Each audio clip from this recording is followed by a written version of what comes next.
Hey, this is Carla from the Butcher Babies. This is George Corcoran, the Fisher from Cannibal Corpse. Hey, this is Rex from Kill Devil Hill. It's Wednesday 13. This is Dad from Devil Driving. This is Motorist from Quad. You're listening to Rabid Noise on Rabid Radio. Turn it up. Welcome back to Rabid Noise on Rabid Radio. That was a brand new single, Patches in the Sky by Balloons Kill Babies, who are currently on tour throughout the country. And here to talk all things Balloons Kill Babies is my good friend Christian Twiggy Carter. What's going on, man? Not much, man. How are you? I'm good. Just cranking some metal and been looking forward to finally having you on the show, brother. Yeah, man. Likewise. Been a while between drinks. It has been a little while, dude. But yeah, we got it cranking now. So as we mentioned, you've kicked off your tour in support of the new single.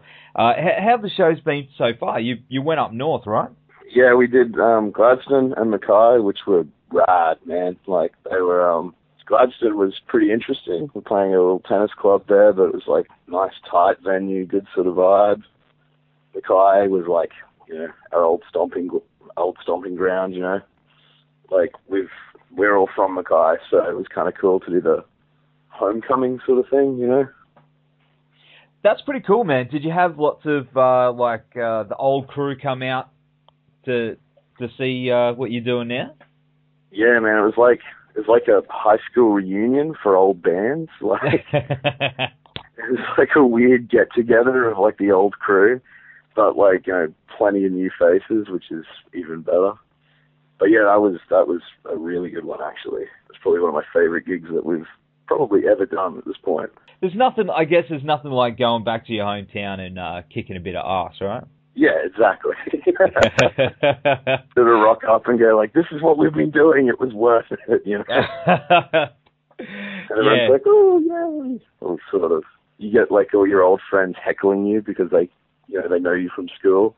They know all the old nicknames, and you're like, oh, shut up, man. I'm trying to be a rock star. That's it. Well, at least you didn't rock back to your old town, and it's like, what do you do? Not a lot, you know. It's like, at least you've come back full power and showed them how it's done. Well, with the new track, the video for it's pretty damn amazing, man. So, cheers, dude. Who came up with the concept for Patches in the Sky? That was all the director, man, Rick Clifford, from RC Stills. We basically like shot him the song because we loved everything he's done. He did a lot of the stuff for Forever the Optimist. Mm. And their video clip for the song called Revolutions, I absolutely loved. So I'm like, I've got to send it to this guy. Sent through the song and went, man, what do you hear, basically? And he's like, let me sit on it for a few days. This, you know, rad song, but let me sit on it for a few days. And then sent me through this essay, like this huge, like, you know, 6,000 word thing. I'm like, this is what it's about. This is what it's going to be. Rah, rah, rah.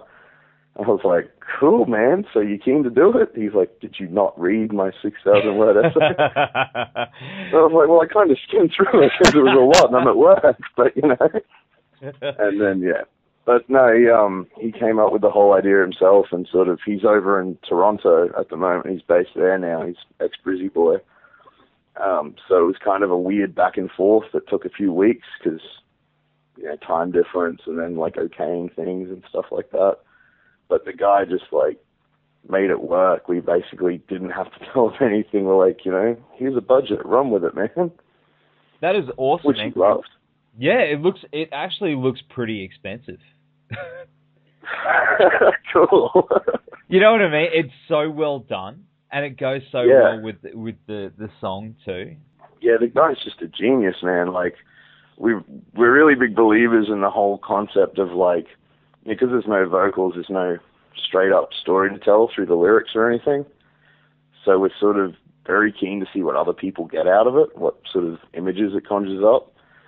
So we threw it at him and just went, man, you know, whatever you want to do, let's run with it. And of course, if you throw that to another artist, like, you know, a director, they're just going to be like, sweet, and take, you know, give them an inch, they'll take a mile, which is exactly what we wanted. Yeah, it's definitely worked, man, because, well, that's another thing. There aren't many instrumental bands kicking about. There's only a small handful that I can think of. So, obviously, you know, your music is open to interpretation because there's no words that are, you know, We really got his song titles.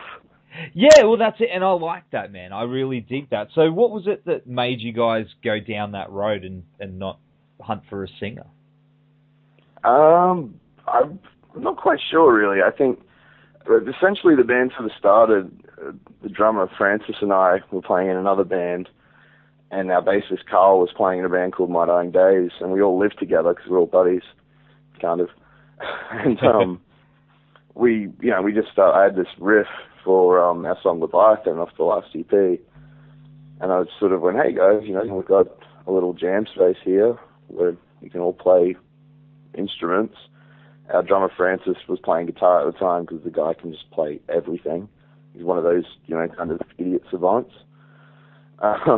So we, got together and just started jamming, and we didn't have anyone doing vocals, and moved down to Brisbane, started jamming some more, and then sort of went like, this is kind of actually working just like this, like the vibe that we were all getting off each other. None of us ever felt like stepping up to do vocals ourselves, and we weren't really coming across anyone. We weren't really looking, but we weren't really coming across anyone that wowed us, that made us want to ask. So we just went, how don't we just stay this way, It's working for us. We all love it. The vibe seems just about right. Let's just dive into this further and see what happens, essentially. It's worked, man. It's definitely worked. Thanks. Yeah, I really dig you guys. And I'm not just saying that because we're on air. Thanks, man. No, it's different. As I said, like there's not many bands out there doing the instrumental thing, and it leaves it open to interpretation. No, I think it's awesome what you guys are doing. And one thing is both you and I share the love for all things noisy when it comes to like industrial stuff, right? Oh, hells yeah. Because, Ministry and 9 Inch Nails and... Yeah. All that. Dude, Ministry at Soundwave this year. It was awesome. It crushed my mind, man. It was so good. Man, I don't think it'll ever happen again, so that's why it was kind of pretty damn special. Yeah, dude. Like, I was waiting all day for that show. Like, I was waiting my whole life for that show, really. When it comes to the industrial stuff, how's that had an impact on your writing? Oh, man, 9 Inch Nails, for starters, just like, we're all huge 9 Inch Nails fans.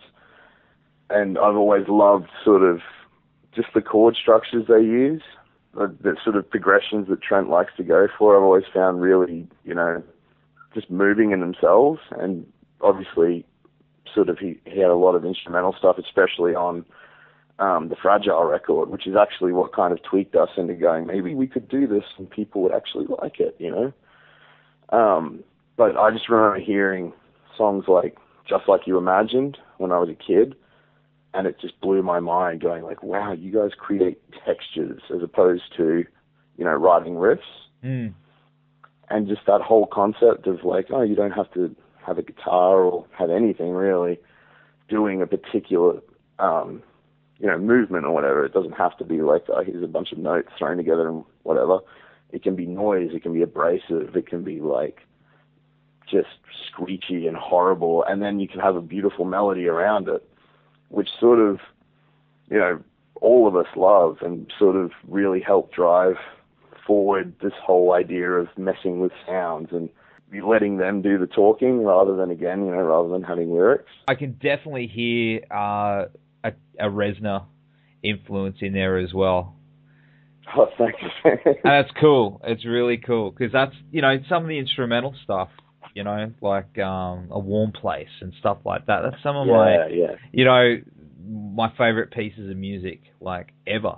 And he's not saying a word. It's just, Like Lemur from the Fragile is my favorite song of all time, and it's just piano and sort of, little groove kicks in and things like that. Oh, it's amazing. I can still listen to that like so many times over and over again. And, I used to put it on when I was going to sleep, that album, Yeah, same. For years. I still do, actually. Oh, really? Man. I have an odd obsession with that album. Like, I'm a collector of things, The Fragile, Oh, that album it's pretty damn flawless. It really is. Yeah. They just released an instrumental version of it, actually. Yeah, I saw that. I saw that old Rezo put that out. So I haven't checked it out, but I'm definitely keen to have a listen. So, well, we're actually going to go to one of your tracks now, Leviathan, and let's go to a Nine Inch Nails track as well. What do you want to hear? Yeah, just like you imagined. All right. Keep the instrumental thing going. Yeah, awesome, man. Well, let's do that now, and we'll be back very soon on Rabid Noise. Hey guys, just want to take a minute to give a shout out to our podcast supporters, RW Promotion, who are the best in the business when it comes to printing posters, flyers, banners, badges, business cards, you name it. They've got what it takes to help you get everything you need to help spread the word about your band or business. And with a blistering turnaround, they'll make sure you get your product ASAP. So get in touch with Richard and the team at www.rwpromotion.com.au or shoot them an email at info@rwpromotion.com.au. Also want to give a shout out to the guys at Blacklight Art and Design, who in my opinion are the Gold Coast best screen printers. So, we've gotten many band shirts and even our own Rabid Noise shirts done through these guys, and they've also got one of the fastest turnarounds I've ever seen. So all quality prints at competitive prices.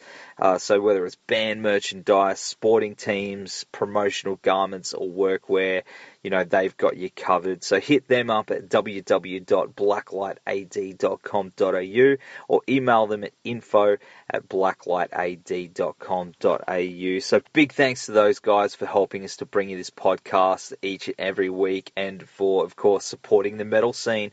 So now it's back to Rabid Noise.